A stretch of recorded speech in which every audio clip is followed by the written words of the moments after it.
Hey guys, how's it going? It's Woody HD and welcome back to the channel. Today we're doing something a little bit different. Of course, we are right in the middle now of the summer transfer window, and today I'm going to be doing a little review on my team, Swansea City, and what rumours are going around with my team. I'll also be doing another few videos over the next week or so about the worldwide transfers as well. It's got a lot of big deals already happened, hopefully a lot more still to happen before the end of this window as clubs spend a lot of money already. A lot of clubs bought a lot of players in that video, but today we're going to talk about some of the transfers. Of course, we've already signed a few players. Have the Swans. Of course, we signed the Las Palmas midfielder Roque Mesa from for £11 million. A very good, pretty much centre mid, centre defensive mid. I think he had the 4th highest passing rate in La Liga last season, behind like Modric, Iniesta, and Swansea. And 11 million is a really good buy as well. It could be a bargain buy. Of course, it's our 3rd most expensive signing in our history, but it shows it's good to see the club when they need to push in for these bigger deals and spending a bit more money, because the Swans are renowned, of course, for not spending a huge amount. We don't have masses of cash to spend, but when we do occasionally spend these big money. Of course, Baston didn't work last season. Hopefully now he's gone out to Malaga on loan. Hopefully he'll come back.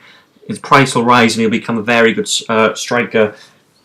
But we got Roque Mesa, and we've also signed the Chelsea youngster Tammy Abraham on loan for a season-long loan. A lot of clubs are interested in him. Newcastle had very strong links with him, but he chose to come to the Swans in the end. I'm really glad he did. He could be a brilliant player. Of course, he's done really well at Bristol City last season, where he scored, I think, 26 goals or something, and he played well in the European Championships a few weeks ago. So let's get on to some of the transfer news.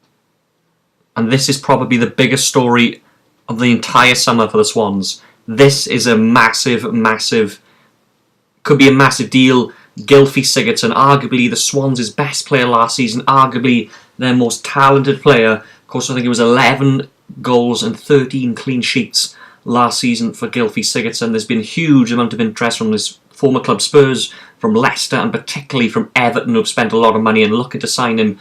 Apparently today, Leicester had a £40 million bid rejected. It's good to see this, because in the past, I've feared in the past when big bids come in where they haven't matched their actual value, so the Swans have just accepted it and not replaced them, but they are holding firm, they're standing firm on Gylfi Sigurdsson. Of course, they don't want to lose this guy, their best player, who's loved by the fans, who did brilliantly last season. Hopefully could be at the centre of that midfield again, centre attack midfielder, to lead the line again for the Swans this season. 40 million. They're apparently now increased their asking price to 50 million, which is by far the biggest amount of money Swans would get for a player. I'd still rather have him though. I'd still, if they sold him and spent a huge amount of that money on the team, then maybe. But I'd still think rather keep him, because he's a very good player. Like I said, arguably our best player. So I'd be desperate to keep him. Of course, Everton, I don't think I've made an official bid. I have a big interest in him, but the Swans are standing firm at the moment, and they're not accepting any of these bids. It's now, of course, as I said, it was 30 million. They rejected, I think, a £27 million offer for Everton at the start of the window. They rejected this £40 million offer. They are really digging their heels in, looking to get the best price for this guy, and he's worth a hell of a lot of money, of course. I think only behind Eriksson and Silva last season in the assists. Of course, 11 goals from midfield. He is, of course, a brilliant free kick taker. We have got to keep Sigurdsson. Next up is a very impressive defender who only cost £5 million from Barnsley last season, and that is Alfie Morrison, who's broken into the young English team as well, played in the European Championship, started pretty much every game, scored as well, has had a brilliant season last season. He came straight into the team and pretty much had a first-team place instantly with Fernandez in the squad as well. This is another one. Spurs were apparently looking at him. Swans are asking for around 20 to 30 million, for a very young, promising player. I don't think there's been any official bids, but he's another guy we really need to keep hold of. He's been fantastic since he's come in from Barnsley. I hadn't heard of him before he joined us, but he has been arguably our best defender last season, and hopefully we can keep hold of him. As I said, it's good we're resisting these big bids. I don't want to lose any of these players. As I said, if they sold, if they sell these two for the 50 million, that's around 70, 80 million. That is an extortionate amount of money for the Swans. And if they invest it into the entire team, maybe, but I think I'd still rather keep the two of them. Of course, his price will only carry on going up if he does well again next season. Maybe gets an England call-up eventually.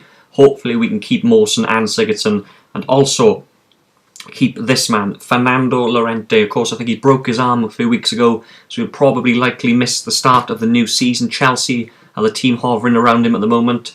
I read the other day that the deal was done. I haven't seen anything since. Again, 15 goals last season, our top scorer. We've got to keep Llorente in the team. 15 goals, can head the ball brilliantly, can score with his feet as well. He was fantastic last season, and him and Sigurdsson were really the two that kept us in the Premier League, so we can't afford to lose Llorente as well. But let's move on to one player we have been linked with, and that is Vincent Aboubakar, the FC Porto striker, Cameroonian who was on loan at Besiktas last season, where he scored 18 league goals. He scored, I think, 17 in 30 games for Porto. He looks a very, very good striker. 25 years of age, amazing pace, amazing strength. If we lose Llorente, I hope we don't, but he would be, I think, a very good signing. Hopefully, as I said, he does a lot better than Baston did when he obviously scored 18 goals for Eibar before he came here to the Swans. But maybe, if would we get him as well? I doubt it, because then we'd have Abraham, Llorente and Aboubakar, and I don't think we'd play all three of them. So this will be interesting. I think if we actually get this guy in, there's a low asking price as far as I can see at the moment. And that's not like Porto, because Porto usually demand huge amounts of money. But apparently he's had an offer from the Swans, and apparently he doesn't want to reject it. He wants to move. So that would be a very good signing if we could sign him. I don't think Abraham is going to start every game. So maybe put Aboubakar and Llorente up front. That could be really, really good. But this transfer window is hot enough now. That's just a few deals. Of course, we've signed Mesa, we've signed Abraham. We've signed Mulder, the goalkeeper, as well. Hopefully we're going to get one or two more quality additions into the team. I hope Sigurdsson and Morrison stay. This could be a really good signing. And Llorente, the three best players, of course, arguably from last season for us. Of course, getting the most interest in them. But I hope we keep them all.